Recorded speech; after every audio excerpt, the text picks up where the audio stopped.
दोस्तों स्वागत है आप सभी का एक बार फिर से स्टडी फॉर बीपीएससी पे। आज हम लोग 68 बीपीएससी मेंस के लिए और 69 बीपीएससी मेंस के लिए हम लोग काफ़ी इंपॉर्टेंट टॉपिक करने वाले हैं, जो कि जीएस पेपर 2 के अंतर्गत पॉलिटी का भाग है। तो यहाँ पे हम लोग देखने वाले हैं आज के क्वेश्चन में राज्यपाल से संबंधित क्वेश्चन है, जो कि काफ़ी इंपॉर्टेंट होने वाला है। क्योंकि बीपीएससी जो राज्यपाल का जो टॉपिक है वो काफ़ी इसका फेवरेट टॉपिक है, इसलिए आज हम लोग इसको बहुत अच्छे तरीके से देखेंगे, क्वेश्चन को समझने की कोशिश करेंगे। उसके बाद इसका कैसे मॉडल आंसर सेट लिखा जाता है उसको हम लोग भी यहाँ देखने का कार्य करेंगे। तो इससे पहले कि हम लोग शुरू करें, अभी तक आप लोगों ने अगर चैनल को सब्सक्राइब नहीं किया है तो चैनल को सब्सक्राइब अवश्य कर दे और बेल आइकन को अवश्य प्रेस कर दे तथा वीडियो अच्छा लगे तो इसको लाइक जरूर करें। तो चलिए हम लोग शुरू करते हैं बिना किसी देरी के आज की इस वीडियो को। आज का हम लोग का जो क्वेश्चन है वो है कि राज्यपाल को लेकर केंद्र एवं राज्य के मध्य विवाद भारतीय राजनीतिक व्यवस्था का पर्याय बन चुका है। क्या है? भारतीय राजनीति का क्या है? व्यवस्था का पर्याय बन चुका है। क्या? राज्यपाल पद को लेकर जो राज्य और केंद्र के बीच हमेशा जो विवाद चलता रहता है उसी के बारे में पूछा जा रहा है। इस पद से जुड़ी विवाद के बिंदुओं को स्पष्ट करते हुए राज्य की राजनीति में इसकी भूमिका को बताए। उसके बाद बताना है कि राज्य की राजनीति में इसकी क्या भूमिका है, यानी कि राज्यपाल की क्या भूमिका है उसको आपको बताना है। तो चलिए हम लोग शुरू करते हैं यहाँ पे इंट्रो पार्ट से कि भारतीय संघात्मक व्यवस्था में राज्यपाल के पद अत्यंत महत्वपूर्ण है। भारतीय संविधान के अनुच्छेद 153 में राज्यपाल के पद का उल्लेख किया गया है।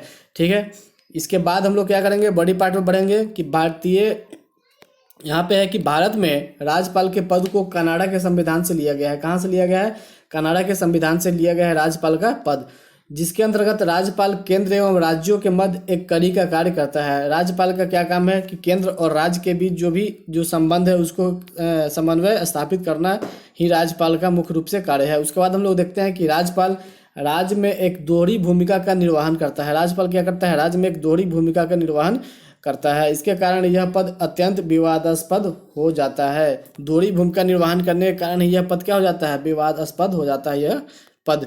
इसके बाद नेक्स्ट पॉइंट हम लोग देखते हैं कि राज्यपाल के रूप में दोहरी भूमिका किस प्रकार देखा जाता है इसको। एक तो है कि संवैधानिक प्रमुख के रूप में राज्यपाल की भूमिका है और दूसरा है कि केंद्र के प्रतिनिधि के रूप में भी राज्यपाल की भूमिका है। इस प्रकार क्या हो जाता है?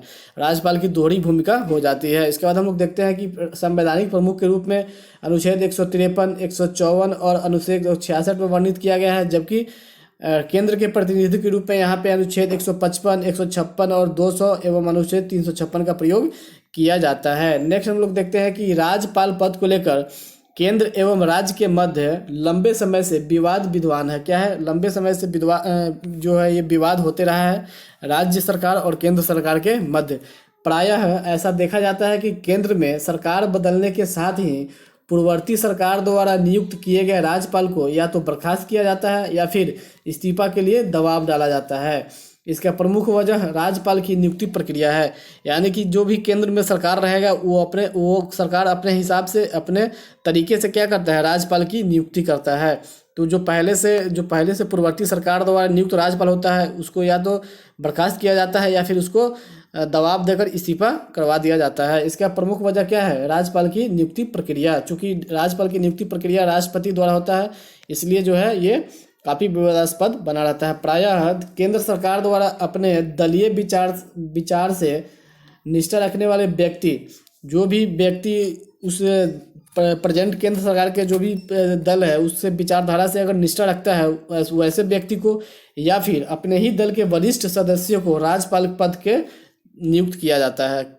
ठीक है, उसके बाद हम लोग देखते हैं कि जो विपक्षी दलों द्वारा शासित राज्यों को अस्थिर करने का कार्य भी किया जाता है, जिसका एग्जाम्पल हाल ही में अक्सर दिल्ली के जो राज्यपाल है उसको और जो वहाँ का मुख्यमंत्री है, दिल्ली के मुख्यमंत्री, उसके बीच देखा जा सकता है। नेक्स्ट पॉइंट है यहाँ पे कि राज्यपाल पद को लेकर केंद्र और राज्य के मध्य विवाद की जो बिंदु है वो क्या क्या हो सकता है। तो यहाँ पे हम लोग इसको देखते हैं कि पहला बिंदु है कि अनुच्छेद 356 का प्रयोग अनावश्यक रूप से किया जाता है, यानी कि राष्ट्रपति का जो शासन लगता है वो अनुच्छेद 356 के तहत क्या किया जाता है? राज्यपाल का शासन स्टार्ट हो जाता है। जब राष्ट्रपति का शासन लगता है तो राज्य का सारा कार्यभार कौन देखता है? राज्यपाल ही देखता है। उसके बाद है अनुच्छेद 200 के तहत राज्य विधानमंडल द्वारा पारित विधेयकों पर अनुमति देना या न देना राज्यपाल का निजी अधिकार हो जाता है। उसके बाद है अनुच्छेद 201 के तहत विधेयक को आरक्षित करना, यानी कोई भी विधेयक अगर राज्यपाल के पास जाता है हस्ताक्षर के लिए उसको क्या किया जाता है? राज्यपाल उसको आरक्षित कर सकता है। नेक्स्ट है कि चुनाव के पश्चात किसी दल को स्पष्ट बहुमत न मिलने पर मनमाना रवैया अपनाना, यानी कि किसी भी दल को अगर स्पष्ट बहुमत नहीं मिलता है और राज्यपाल जिस भी दल को चाहे उस दल को सरकार बनाने के लिए आमंत्रित कर सकते हैं। ये भी क्या हुआ, मनमाने तरीके से इस राज्यपाल की भूमिका को दर्शाता है। उसके बाद है नेक्स्ट है कि संविधान द्वारा प्राप्त स्वयं विवेकी की शक्तियाँ, यानी कि स्वयं विवेकी की शक्तियाँ भी है, राज्यपाल को मनमाने करने पे उतारू कर देता है। ठीक है, इस प्रकार हम लोग इसको देखते हुए क्या करेंगे, आगे बढ़ेंगे। राज्यपाल राज्य का प्रधान होता है, अतः राज्य की राजनीति में इसके निम्नलिखित कार्य एवं अधिकार होते हैं। चूंकि ये राज्य का क्या होता है, प्रधान होता है, इसलिए इसके राज्य की राजनीति में भी इसके कार्य होते हैं। तो पहला कार्य के रूप में हम लोग यहाँ देखते हैं कि कार्यपालिका संबंधी अधिकार है राज्यपाल को। अनुच्छेद 154 के तहत राज्यपाल को कार्यपालिका संबंधी अधिकार दिए गए हैं, जैसे कि मुख्यमंत्री की नियुक्ति राज्यपाल के द्वारा ही किया जाता है। मुख्यमंत्री की सलाह पर अन्य मंत्रियों की नियुक्ति कौन करता है, राज्यपाल ही करता है। उसके बाद कार्यपालिका का गठन करता है। उसके बाद शासन व्यवस्था का संचालन आदि भी राज्यपाल के द्वारा भी किया जाता है। नेक्स्ट पॉइंट है कि विधायिका संबंधी अधिकार।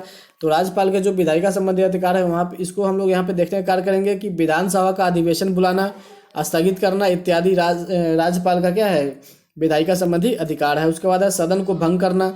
उसके बाद है कि विधेयकों की स्वीकृति देना। उसके बाद विधान परिषद में सदस्यों के मनोनयन करना आदि। उसके बाद अध्यादेश इत्यादि क्या है, राज्यपाल के विधायी संबंधी अधिकार हैं।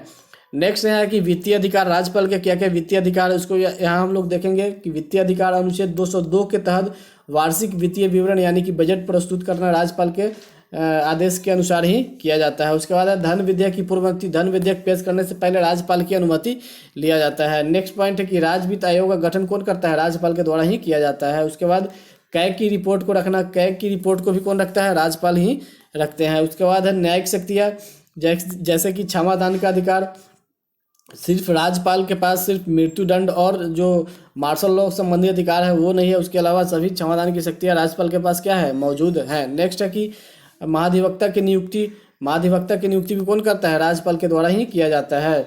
उसके बाद है उच्च न्यायालय के न्यायाधीशों की नियुक्ति में परामर्श भी राज्यपाल देते हैं। नेक्स्ट है अधीनस्थ न्यायालयों के न्यायाधीशों की नियुक्ति आदि भी राज्यपाल के माध्यम से किया जाता है। इसके अलावा राज्यपाल को आपातकालीन एवं स्वयं विवेकी शक्तियाँ भी प्राप्त है। आपातकालीन शक्तियाँ एवं स्वयं विवेकी शक्तियाँ भी किसको प्राप्त है, राज्यपाल को प्राप्त है। इस तरह राज्यपाल को संवैधानिक रूप से राज्य के शासन प्रमुख के रूप में अनेक शक्तियाँ प्रदान की गई है। तो ये हम लोग देख लिए कि राज्य की राजनीति में इनकी भूमिका को हम लोग यहाँ पे देखते हुए क्या करेंगे, अब इस क्वेश्चन को कंक्लूड करेंगे।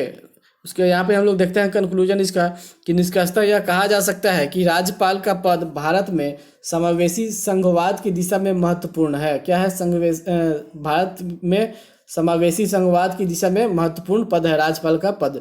राज्यपाल के पद से जुड़ी विवादों को दूर करने के लिए केंद्र सरकार को सरकारी आयोग, द्वितीय प्रशासन सुधार आयोग आदि की सिफारिश को क्रियान्वित करना चाहिए ताकि राज्यपाल निष्पक्ष एवं विवाद रहित कार्य कर सके। तो ये केंद्र सरकार को सलाह दिया जा रहा है यहाँ पे कि आप जो है सरकारी आयोग और द्वितीय प्रशासन सुधार आयोग जैसे जो भी सिफारिश किए हैं उसकी आप क्या कीजिए, उसकी सिफारिश को क्रियान्वित करिए जिससे कि राज्यपाल का जो पद है वो क्या रहे, विवाद रहित कार्य कर सके और विवाद रहित पद रह सके।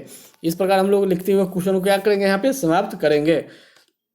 ये काफ़ी इंपॉर्टेंट होने वाला है। राज्यपाल, चूंकि राज्यपाल बीपीएससी का फेवरेट टॉपिक रहा है इसलिए इसको आप लोग 2 से 3 बार इसको देखिए और लिखने का बार बार इसको प्रयास कीजिए, जो कि आने वाले मेंस एग्जाम के लिए काफ़ी महत्वपूर्ण होने वाला है।